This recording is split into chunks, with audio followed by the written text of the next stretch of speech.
Rather than even pretending to be honest when Andrew McCutchen, and of course just before him Garrett Cole, were traded, the Pirates lied. Plain and simple, they lied. In the Kutch trade, they acquired reliever Kyle Crick and outfield prospect Brian Reynolds. Crick was described by Neil Huntington as being major league ready.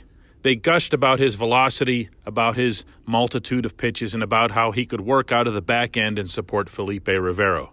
None of that was obvious at all in spring training. Crick was cut from the roster, sent down to the minors yesterday in Bradenton. That's it. Reynolds is going to be in Double-A.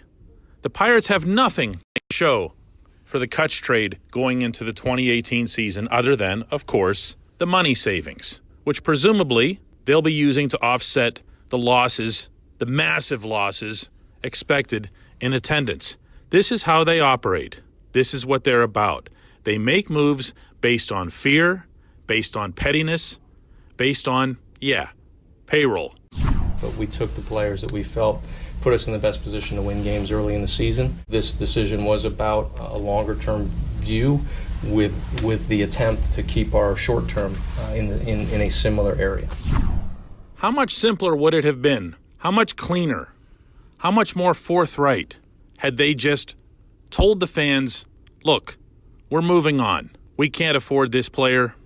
We don't have the money. We don't have the prospects in the system because we've drafted poorly. We're just going to rebuild. We're going to start this over again. We're going to send your franchise icon out of here, but we're going to do it with a real plan. We're going to do it with something that you can believe in, something that you can get behind. They didn't even come close. They didn't even pretend to do any of that.